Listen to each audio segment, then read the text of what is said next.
Now we're going to talk more about the physiology of digestion. So we're going to look at different molecules and how they're broken down and absorbed. So we'll kind of break it down between carbohydrates, proteins, and lipids, and kind of divide it that way and look at that.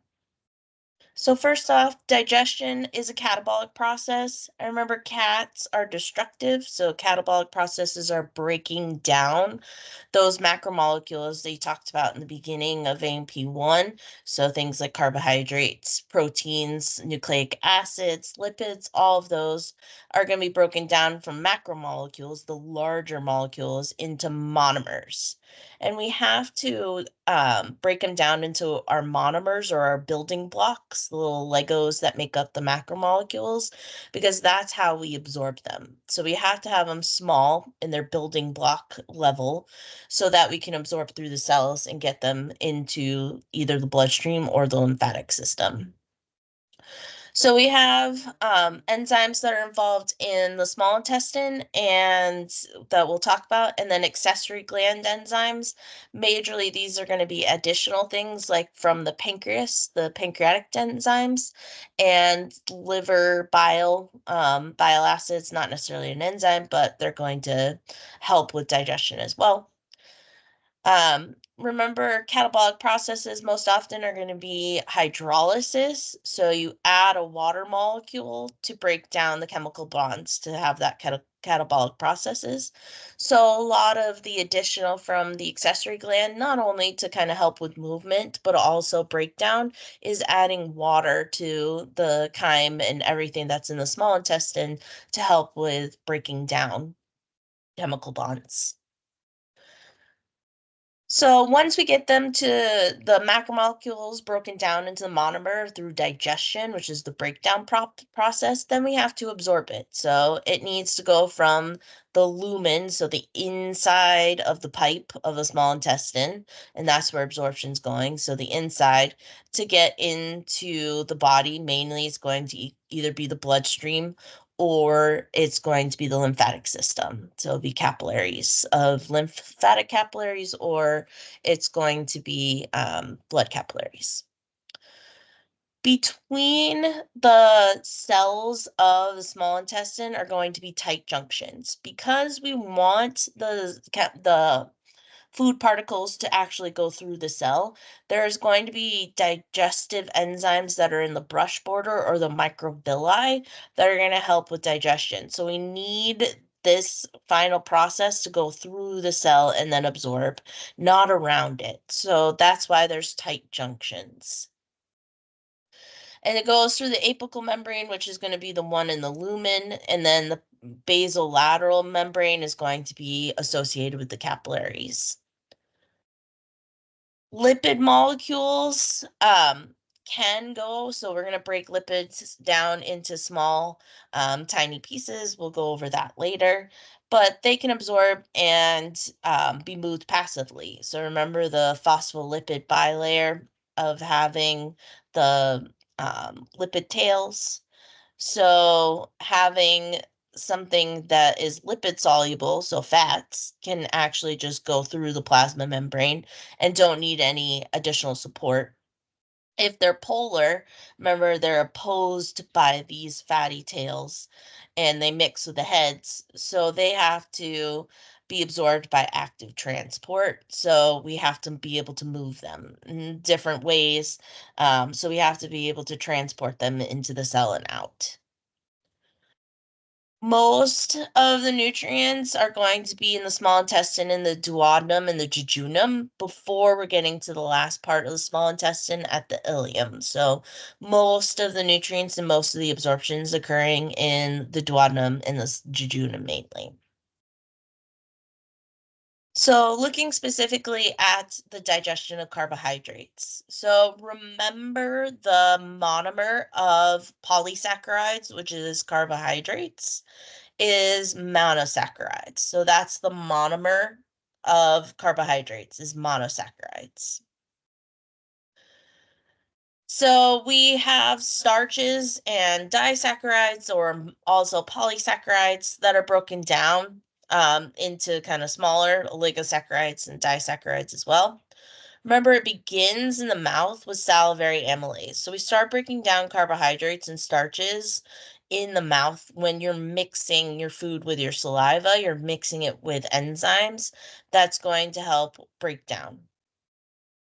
So eventually, monosaccharides that are going to be absorbed are going to be into these glucose, fructose, and galactose. So all these carbohydrates are going to be broken down into these monosaccharides. Lactose, maltose, and sucrose are usually disaccharides. So eventually we're going to break them down to all of these as well. So it's going to go further. So looking at starch digestion in the intestines, remember it does happen and start in the mouth in the saliva, salivary amylase, but it continues in the intestine. So we haven't completed it by salivary amylase. We need the addition of pancreatic amylase. So amylases are enzymes that break down carbohydrates. It just depends on where they're coming from, whether it's salivary or pancreatic. So we're breaking down starches, so carbohydrates that we have, or also glycogen. So this is going to be in if we're eating muscle tissue from other animals like meat, liver, things like that, they have their glycogen. So we'll break that down as well. So it's not breaking down your own stored glycogen, it's what you've consumed. And technically glycogen is a chain of glucose. So it is a carbohydrate. So anything that salivary amylase hasn't taken care of, then pancreatic amylase is going to break them down into oligosaccharides and disaccharides. So the three or two kind of chains of those monosaccharides. That's as far as pancreatic amylase can break down. Then we have our brush border. So remember, it's going to be the microvilli on the apical side of the cell. And that's called a brush border for the microvilli. And there's enzymes that are going to be um, in these areas that are going to break down these oligosaccharides and disaccharides to lactose, maltose, and sucrose, and then further into their monosaccharides of glucose, fructose, or galactose.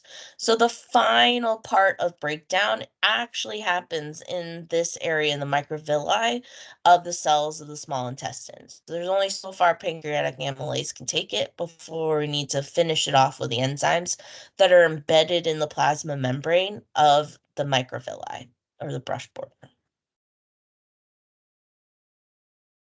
So once we get monosaccharides, they are co-transported. So we are transporting into the cell mostly by secondary active transport. So a lot of times this is going to be glucose. We've seen it where what happens is we transport, so you have a cell membrane, and with a sodium potassium pump, so that's what's taking energy, we're pushing sodium out. So that's where the energy is coming from.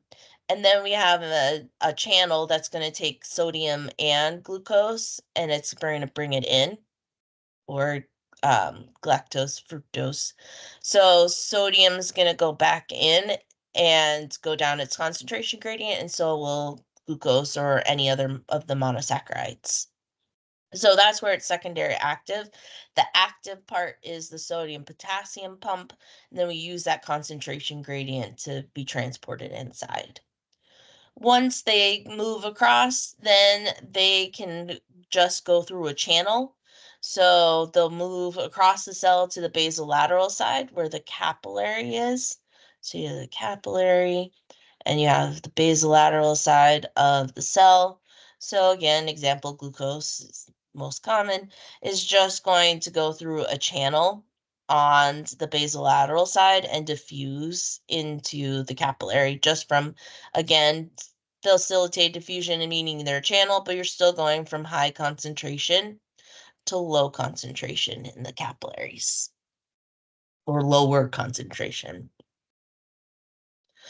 So again, just looking at it, starch and disaccharides, pancreatic amylase comes along and breaks it down into oligosaccharides and disaccharides, so smaller pieces. Brush border enzymes that are kind of shown right here are going to break down the oligosaccharides and disaccharides into the building blocks, the monosaccharides.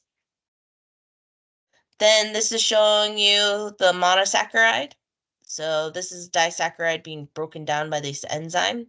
It still stays kind of on the outside of it still stays in the lumen of the intestines before it's absorbed. So the digestive enzymes don't bring it into the cell, they just break it down further so it can come into the cell. So these are going to be monosaccharides, for example, like glucose. Again, sodium potassium pump is going to be down here. So we're going to have sodium come in with the monosaccharide. They go down to the basolateral side and are diffused that way. Then they diffuse into the capillaries. Another just kind of way of kind of looking at it again, starch and disaccharides, carbohydrates start in salivary amylase, so this starts in the mouth. Pancreatic amylase comes along and breaks it down to oligosaccharides and disaccharides, and then the brush border enzymes are going to finally get into the monosaccharides of glucose or fructose.